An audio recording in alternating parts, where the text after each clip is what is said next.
Hello बच्चों, let's read the question. Question says that in a class of 25 students, 12 students have taken economics, 8 have taken economics but not maths. Find the number of the students who have taken economics and math. Discuss करते हैं। तो यहाँ पे इस question को करने के लिए की कॉन्सेप्ट क्या हो जाएगा।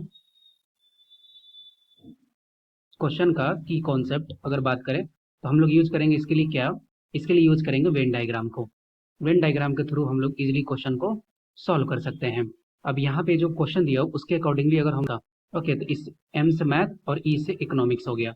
अब जो डेटा दिया हो उसके अकॉर्डिंगली अगर हम लोग देखें तो हमारे पास बोल रहा है कि 12 स्टूडेंट ऐसे हैं जो इकोनॉमिक्स है, तो इसको मान लेते हैं कि एन ई का वैल्यू कितना दिया हुआ है, 12 दिया हुआ है। और बोल रहा है कि हमें निकालना क्या है, जो इकोनॉमिक्स और मैथ दोनों पढ़ रहे हैं, इसका मतलब हमें वैल्यू निकालना है एन ई इंटरसेक्शन एम, जो दोनों में कॉमन है ये हमें निकालना है।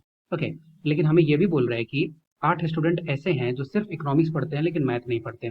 अब इसको डायग्राम के थ्रू अगर हम लोग समझें तो यहाँ पे देखिए ये वैल्यू जो है ये दोनों में कॉमन है। ओके, ये जो सैडेड पार्ट है ये क्या है, ये दोनों में कॉमन है और यही हमें क्वेश्चन में निकालना भी है, जो कि ई इंटरसेक्शन एम है। ओके, और हम लोगों को जो वैल्यू दिया हुआ है वो एन ई का वैल्यू दिया हुआ है। तो एन ई का वैल्यू कितना दिया है, ये दिया है 12।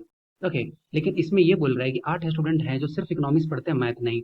इसका मतलब जो ये पोर्शन है सिर्फ ये वाला साइडेड पार्ट, जो रेड से साइडेड पार्ट है, तो ये कितना क्वेश्चन में दिया हुआ है, ये दिया है 8। तो ये येलो कलर से जो साइडेड पार्ट है ये कितना हो जाएगा, एन ई इंटरसेक्शन एम का वैल्यू, ये एक्चुअल में कितना हो जाएगा, ये हो जाएगा एन ई का वैल्यू जो है इसमें से अगर हम लोग माइनस कर दें क्या, अगर हम लोग यहाँ से माइनस कर दें उस पार्ट को, जैसे कि एन ई माइनस एम को माइनस कर दें, एम का वो पार्ट जो ई में है उसको अगर सब्सट्रैक्ट कर देते हैं तो हम लोग ये येलो कलर वाला जो शेडेड पार्ट है वो निकाल सकते हैं। तो यहाँ से वैल्यू क्या हो जाएगा, एन ई का वैल्यू क्वेश्चन में दिया है कि 12 स्टूडेंट है जो इकोनॉमिक्स पढ़ते हैं माइनस 8 स्टूडेंट ऐसे हैं जो सिर्फ इकोनॉमिक्स पढ़ते हैं मैथ नहीं पढ़ते। तो यहाँ पे 8 को माइनस कर देंगे तो 4 स्टूडेंट ऐसे आ गए जो दोनों पढ़ते हैं ई इंटरसेक्शन एम। तो ये 4 इस क्वेश्चन का राइट आंसर हो गया। I hope you will be understood it well. Best of luck, thank you.